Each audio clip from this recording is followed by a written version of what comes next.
राम राम। हर हर महादेव। ओम नमः शिवाय। ओम हम हनुमते नमः। बाबा जी की कृपा सब पर हमेशा बनी रहे। अध्याय 2।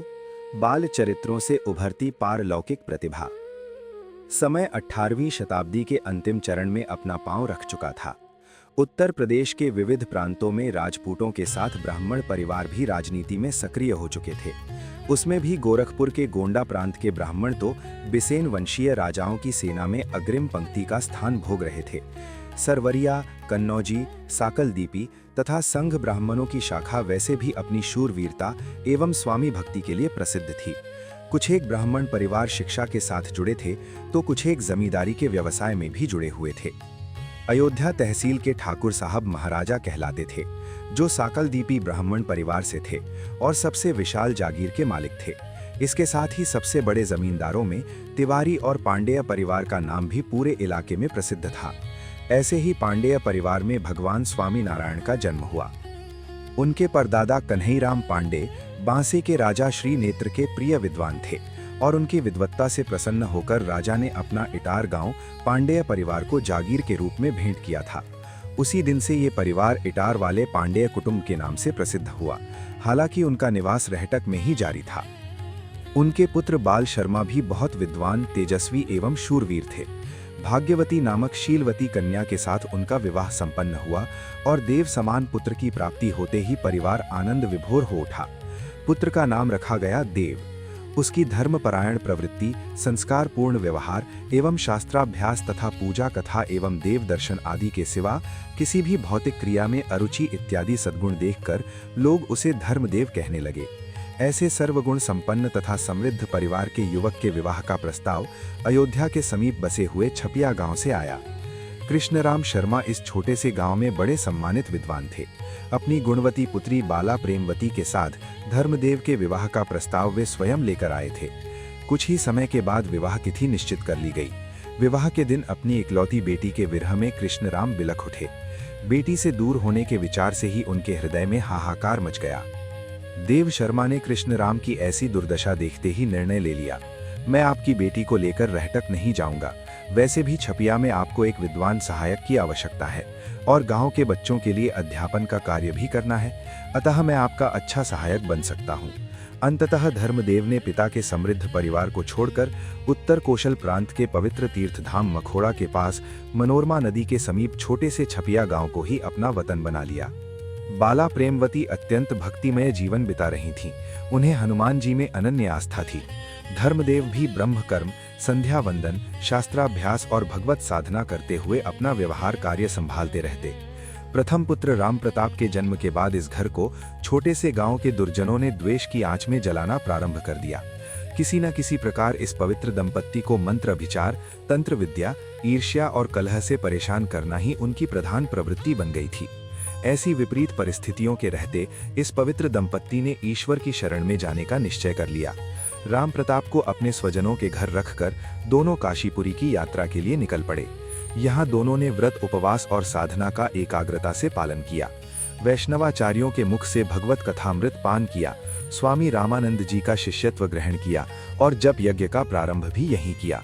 अंत में स्वयं परमात्मा ने दर्शन देकर दोनों की साधना पर प्रसन्नता व्यक्त की। स्वयं भगवान पुरुषोत्तम नारायण ने इस धर्मनिरत पवित्र दंपत्ति को आशीर्वाद दिया, मैं स्वयं तुम्हारे घर पुत्र के रूप में जन्म लूंगा, अधर्म का ह्रास करके धर्म का उदय करूंगा। दंपत्ति इस आशीर्वाद से धन्य हुए।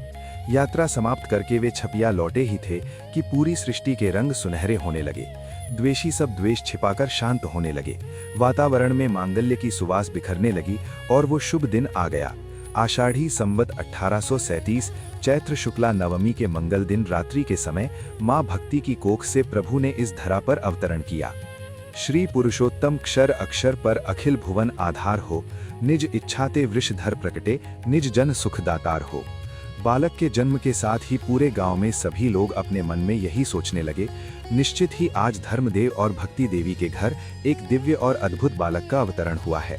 सामुद्रिक शास्त्र के अनुसार बालक के शरीर पर तथा दोनों चरणों में ऐसे असाधारण चिन्ह थे जिन्हें देखकर उनकी लोकोत्तर प्रतिभा के विषय में ज्योतिषियों तथा मनीषियों की एक ही राय थी, ये बालक धर्मदेव का सर्वथा विलक्षण एवं प्रतिभावंत पुत्र है।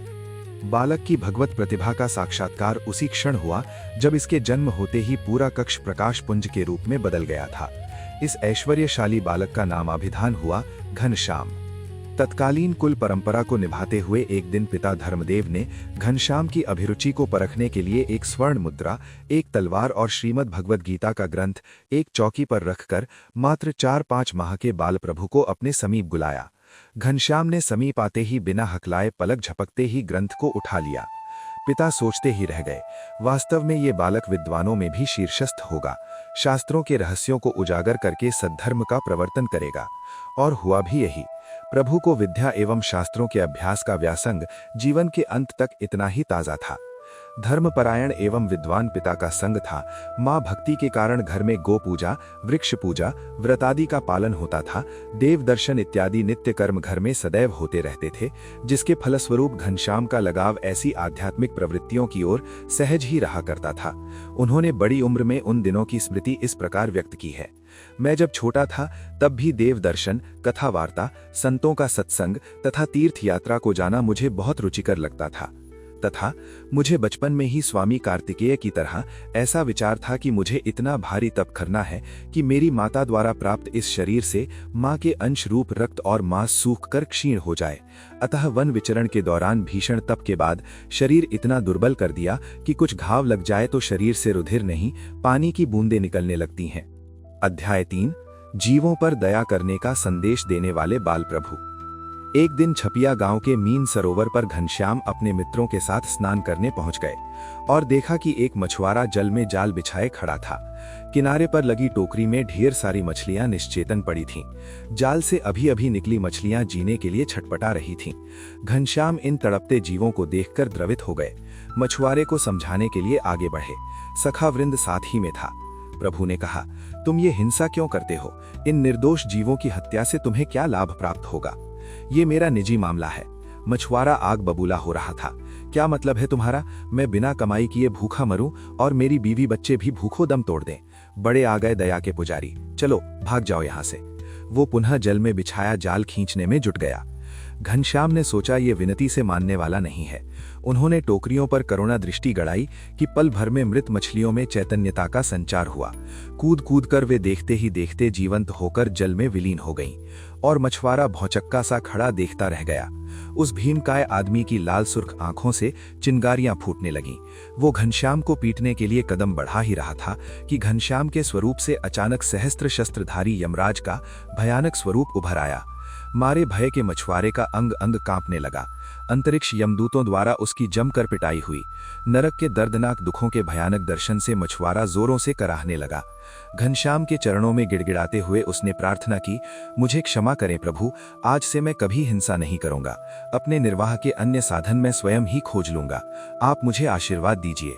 घनश्याम के मुख पर संतोष की प्रभा फैल गई। इस प्रकार अपने क्रांतिदर्शी कार्यों का प्रारंभ उन्होंने बचपन से ही कर दिया था। बाल प्रभु वीतराग घनश्याम की प्रकृति थी और अनासक्ति उनकी स्वाभाविकता थी। बाल प्रभु की ऐसी निस्पृहता का दर्शन उनके यज्ञोपवीत धारण के अवसर पर प्राप्त होता है। परिवार के पुरोहित हरिकृष्ण उपाध्याय ने 8 वर्षीय घनश्याम के लिए फाल्गुन शुक्ला दशमी का दिन यज्ञोपवीत धारण के लिए चुना। मुहूर्त के अनुसार जनेऊ देने की तैयारी में परिवार के सभी सदस्य व्यस्त थे। शहनाई के पवित्र सुर प्रातः काल से ही बजने लगे और यज्ञ मंडप में बाल प्रभु का आगमन हुआ। ब्रह्मचारी का वेश प्रभु के मुंडन मंडित मुख कमल से तेजस्विता निखर रही थी। दंड कमंडलू और भिक्षा पात्र से सुशोभित घनश्याम ने वैदिक मंत्रोच्चार से यज्ञोपवीत धारण किया। दोपहर होते होते बरुआ दौड़ाने का समय आ गया है। उस समय घनश्याम क्या सोच रहे थे? मुझे अनंत जीवों का कल्याण करना है। इस छोटे से गांव में अधिक दिन व्यतीत करने से मुझे क्या लाभ है? आज ही घर संसार का त्याग करके हिमालय की चोटियों पर खो जाऊंगा। घने जंगलों में तपस्या करूंगा। गांव गांव में शहर शहर में व्याप्त अज्ञान, वहम और वासना के शिकंजे में पिस रहे मुमुक्षुओं को बाहर निकालूंगा। मामा की पहुंच में कभी नहीं आऊंगा। देखता हूं वे मुझे कैसे पकड़ पाते हैं। और घनश्याम बरुआ दौड़ते ही तीर की भांति गांव की सीमा की ओर भागने लगे। मामा विश्राम शर्मा थक कर चूर हो गए, लेकिन आज घनश्याम हाथ आने वाले नहीं थे। उनको पूरे संसार के दुख दर्द से पीड़ित मनुष्यों की पुकार सुनाई दे रही थी। आखिर मामा ने गिड़गिड़ाते हुए कहा, बेटा घनश्याम, कहाँ दौड़े जा रहे हो? यदि कहीं भाग निकलने की सोचते हो तो माँ बाप की सूरत को याद कर लो बेटा। वे इतने दुखी होंगे कि बिलख बिलख कर प्राण निकाल देंगे। मेरी प्रतिष्ठा बचा लो बेटे। मामा के आर्तनाद ने घनश्याम की गति मंद कर दी। निर्दोष और परम पवित्र माता पिता को यूं ही छोड़कर चले जाना ठीक नहीं होगा।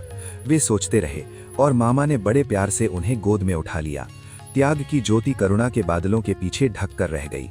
वेद, उपनिषद, गीता, महाभारत और तुलसीकृत रामायण का शेष रहा अभ्यास उन्होंने केवल 10 साल की उम्र में अपने पिता के पास रहकर समाप्त कर लिया था। उनकी ग्रहण शक्ति से भी बढ़कर उनकी अभिव्यक्ति की कुशलता को देखकर विद्वान भी चकित रह जाते। पिता धर्मदेव ने काशी में आयोजित ऐसी ही एक विद्वत परिषद का प्रमुख पद ग्रहण किया था। उस अवसर पर घनश्याम भी साथ हो लिए थे। पंडितों में अपने अपने पक्ष को श्रेष्ठतर सिद्ध करने की भारी बहस छिड़ गई थी। घनश्याम चर्चा के प्रथम क्षण से ही सतर्कतापूर्वक संस्कृत भाषा में हो रही इस बहस में तल्लीन हो चुके थे। कोई भी पक्ष किसी भी निष्कर्ष पर पहुंचने में सफल नहीं हो रहा। पिता धर्मदेव ने काशी में आयोजित ऐसी ही एक विद्वत परिषद का प्रमुख पद ग्रहण किया था। उस अवसर पर घनश्याम भी साथ हो लिए। पंडितों में अपने अपने पक्ष को श्रेष्ठतर सिद्ध करने की भारी बहस छिड़ गई थी। घनश्याम चर्चा के प्रथम क्षण से ही सतर्कतापूर्वक संस्कृत भाषा में हो रही इस बहस में तल्लीन हो चुके थे। कोई पक्ष किसी भी निष्कर्ष पर पहुंचने में सफल नहीं हो रहा था। पिताजी, मैं भी कुछ बोलूं? मानो बादलों की गड़गड़ाहट के बीच मयूर गहक उठा। पिताजी ने स्मित करते हुए घनश्याम को अपनी सहमति दी और इस 10 वर्षीय बालक ने विद्वत परिषद को देखते ही देखते एक पक्ष के निष्कर्ष पर स्थापित कर दिया। समग्र सभा दिग्मूढ़ होकर पिता पुत्र की इस अद्वितीय जोड़ी की ओर देखती रह गई। घनश्याम के सारग्राही प्रवचन की समाप्ति होते ही सभी विद्वानों ने दोनों की जोरदार सराहना करते हुए घनश्याम को अंतःकरण से बधाई दी। भक्ति संप्रदाय में परिशुद्धि लाने का उनका ध्येय संसार को उसी दिन ज्ञात हो गया था। घनश्याम की तेजस्विता ने गांव के सज्जनों को भक्ति का आधार प्रदान किया तो गांव के दुर्जनों को भयभीत कर दिया था। बचपन से ही उनका व्यक्तित्व ऐसा प्रभावक था कि दुष्ट प्रकृति के लोग उनके सानिध्य में अकारण ही अधिकतर बेचैन हुए रहते थे। इन दुष्टों ने मिलकर भक्ति माँ के चचेरे भाई कालीदत्त को बहुत उकसाया। ये कालीदत्त अभिचार के तंत्र ज्ञान का अनन्य अभ्यासी था। विकृत साधनाओं ने उसके मन हृदय को भी कलुषित कर दिया था। उसने 2 बार घनश्याम की हत्या का निष्फल प्रयास किया, जिसके परिणाम स्वरूप दुष्टों की टोली से बचने के लिए पूरे कुटुंब ने छपिया छोड़कर तीर्थधाम अयोध्या को अपना निवास बना लिया। यहाँ तो प्रभु के अनासक्त मन को भक्ति, देव दर्शन तथा कथा श्रवण की अधिक अनुकूलता होने लगी। बाल प्रभु बचपन से देखते आ रहे थे कि धर्म के नाम पर चलता आडंबर उस हद तक फैला हुआ है कि खुद त्यागी बने हुए कुछ लोग अधर्म के पक्षधर होकर धर्म कार्य में बाधा डालना ही जीवन की सार्थकता समझते थे। ऐसे विकट समय में घनश्याम मौन नहीं बैठे, चाहे वो बड़ा महात्मा या बड़ा विद्वान ही क्यों न कहलाता हो। उनसे अध्यात्म की ओर अग्रसर करती किसी भी क्रिया का मजाक उड़ाना कभी सहन नहीं होता था। प्रतिदिन की भांति वे हनुमानगढ़ी पहुंचे। रामायण का पाठ हो रहा था। पुरानी मोहनदास बाबा ने टिप्पणी करते हुए कहा, एकादशी के एक उपवास से जो फल प्राप्त होता है उतना फल 100 या 1000 राजसूय यज्ञ करने पर भी नहीं मिलता। घनश्याम ये सुनते ही मुस्कुरा दिए और धीरे से बाबाजी से पूछ लिया, बाबाजी, इतनी सारी महिमा एकादशी के विषय पर लिखी गई है, फिर भी लोग एकादशी जैसा महान व्रत क्यों नहीं करते? छोटे से मुख से इतना परिपक्व प्रश्न सुनते ही बाबा विस्मित रह गए। फिर घनश्याम के प्रश्न की खिल्ली उड़ाते हुए कहने लगे, ये शरीर भगवान ने हमें तप करके सुखा देने के लिए नहीं, इसे तो खा पीकर हट्टे कट्टे बनने के लिए दिया है। एकादशी को तो जगन्नाथपुरी में अधर पर लटका के रख दिया है। बिना सिर पैर की ये बातें सुनकर घनश्याम तमतमा गए। एक शब्द भी बिना बोले वे उठकर चल दिए। सारी सभा इस तेजस्वी और निर्भय बालक को देखती रह गई। कितने ही श्रोता घनश्याम का ये अपमान सहन नहीं कर पाए। लोगों ने बाबाजी को अच्छी तरह बोध पाठ सिखाया। धर्म की गद्दी पर बैठकर धर्म की हंसी उड़ाने में तुम्हें शर्म नहीं आती? क्या तुम घनश्याम को खिलौना समझ बैठे हो? तुम जानते हो कि वे कौन हैं? श्रोताओं का आक्रोश देखकर बाबा की सिट्टी पिट्टी गुम हो गई। वो घनश्याम के पास मंदिर के बाहर आकर उनके चरणों में बैठते हुए गिड़गिड़ाने लगा, प्रभु, मेरे अपराध क्षमा करो। प्रभु ने उन्हें अपलक देखते हुए धीरे से आशीर्वाद दिया, अब से धर्मशास्त्रों का सही अर्थ करते रहना, लोगों को गलत राह दिखाने की चेष्टा कभी मत करना। वो मार्ग केवल दूसरों के लिए ही नहीं, तुम्हारे लिए भी नरक की दिशा खोल देता है। बाबा इन वचनों को सुनते ही सिहर उठा। उसने पुनः ऐसा कभी नहीं करने की प्रतिज्ञा की। घनश्याम के आशीर्वाद से उसका अंतःकरण निर्मल हो गया। भागवत धर्म के स्थापन का मानो ये प्रथम चरण था। लोग इस स्पष्ट वक्ता बालक की सत्यनिष्ठा पर आश्चर्यचकित रह गए। घनश्याम ने मल्ल विद्या में भी कुछ ही दिनों में महारत हासिल कर ली। वेणी, माधव, प्राग आदि मित्रों का संग तो यहाँ अयोध्या में वैसे भी छूट गया था। माता पिता का स्वास्थ्य भी दिन प्रतिदिन गिरने लगा था। घनश्याम कभी कभी गहरी सोच में डूबे रहते थे। बड़े भैया राम प्रताप तथा भाभी सुवासिनी ने घर का कार्यभार अपने कंधों पर उठा लिया था। घनश्याम हनुमानगढ़ी, कनक मंदिर आदि देवस्थानों में घंटों तक कथा श्रवण करते हुए बिता देते थे। वे प्रायः छपिया गांव के उस पीपल वृक्ष की शाखाओं को याद किया करते थे, जिसकी सबसे ऊंची टहनियों पर चढ़कर वे घंटों तक पश्चिम दिशा की ओर ताकते रहते थे। मित्र पूछते कि घनश्याम वहीं बैठकर पश्चिम की ओर क्या ताकते रहते हो, तो घनश्याम कुछ खोए से कहते, मैं वहीं जाऊंगा, वहां हजारों भक्त मेरी प्रतीक्षा कर रहे हैं, मैं यहाँ नहीं रहूंगा। घनश्याम को मित्रों के उदास चेहरों की ओर देखने की भी सुध नहीं रहती। यहाँ अयोध्या में भी प्रभु की अनासक्ति देखकर माँ भक्ति का हृदय व्यग्र हो उठता, परंतु दुर्बल स्वास्थ्य और दुर्बल मनोदशा में वो भी कुछ नहीं बोल पाती। एक दिन मृत्युशैया पर उन्होंने अपने लाडले घनश्याम को बुलाया। स्नेहवश आंखों से अश्रु गिरने लगे। बोली, बेटा, मैं तो अब नहीं रहूंगी, तुम सामान्य नहीं हो बेटा, ये मैं बचपन से देख रही हूँ। आज मुझे मेरी मुक्ति का मार्ग बताकर मेरा कल्याण करो। घनश्याम ने माँ का हाथ पकड़ लिया, आंखों में झांक कर देखा और वे समझ गए कि निश्चित ही आज माता का आखिरी दिन है। माँ को बड़े प्रेम भाव से संत महिमा, सत्संग का लाभ तथा प्रभु महिमा की बातें कहकर मोक्ष मार्ग का उपदेश दिया। अपने सर्वावतारी पर ब्रह्म स्वरूप की निष्ठा दृढ़ करवाकर अपने धाम के मार्ग पर प्रशस्त किया। कुछ ही पलों में माता ने अपने लाडले की गोद में सिर रखते हुए शरीर लीला समाप्त कर दी। घनश्याम की उदासीनता अब और गहरी होती चली गई। पिता धर्मदेव देख रहे थे कि इस अनासक्त बालक की रुचि न संसार में है न स्वजनों में। न जाने किस सोच में ये पूरा दिन खोया हुआ सा रहता है। अपने ज्येष्ठ पुत्र को उन्होंने कहा भी था, बेटा, घनश्याम को बड़े प्यार से संभालना, वो अलौकिक और दिव्य विभूति है, स्वयं पर ब्रह्म है। संसार में उसकी तनिक भी रुचि नहीं, कहीं तुम्हें छोड़कर चला न जाए। मुझे तो लगता है कि ये हमारे परिवार के लिए नहीं, पूरे विश्व परिवार के लिए ही इस धरातल पर आया है।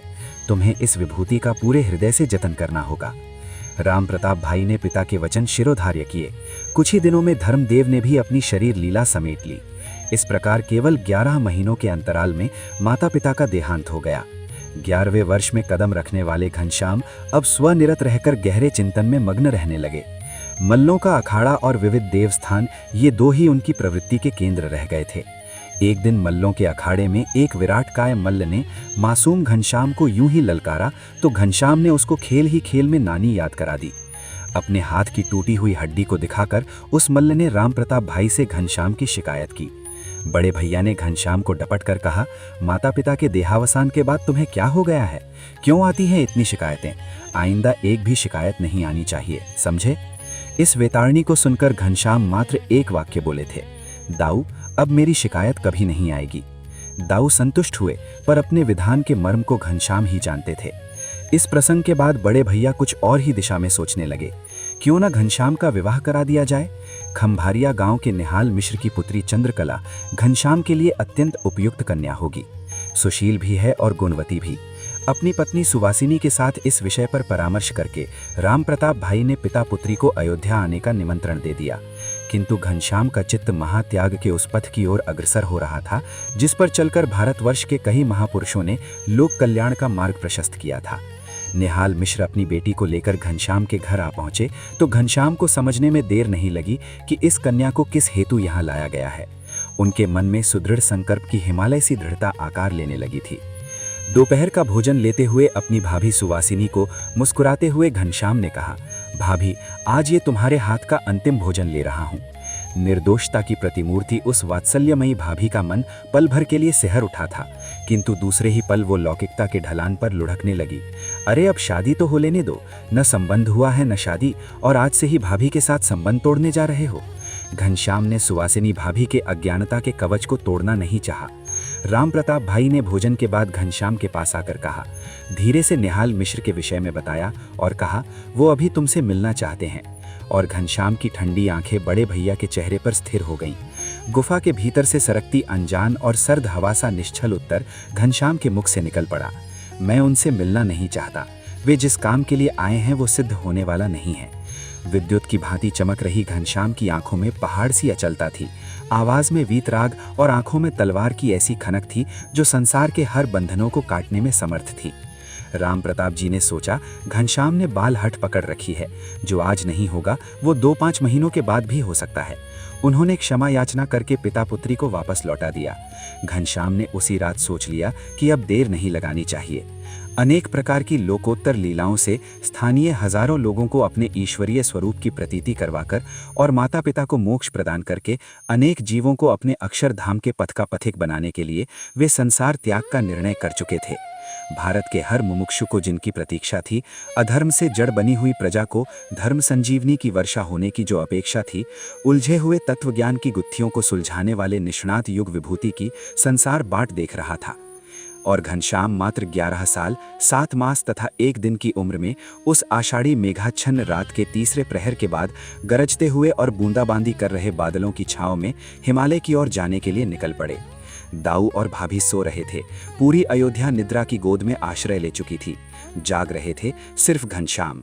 विश्व को जगाने की जिसकी आत्मा में ललक थी, भारत के मुमुक्षुओं को मोक्ष देने की जिसमें ताकत थी, वो पुण्य भागी दिन था आषाढ़ी संवत 1892 सन 1792 आषाढ़ शुक्ल दशमी। आज से घनश्याम की इस अद्वितीय कल्याण यात्रा का प्रारंभ हुआ था। राम राम, हर हर महादेव, ओम नमः शिवाय, ओम हम हनुमते नमः। बाबा जी की कृपा सब पर हमेशा बनी रहे। धन्यवाद।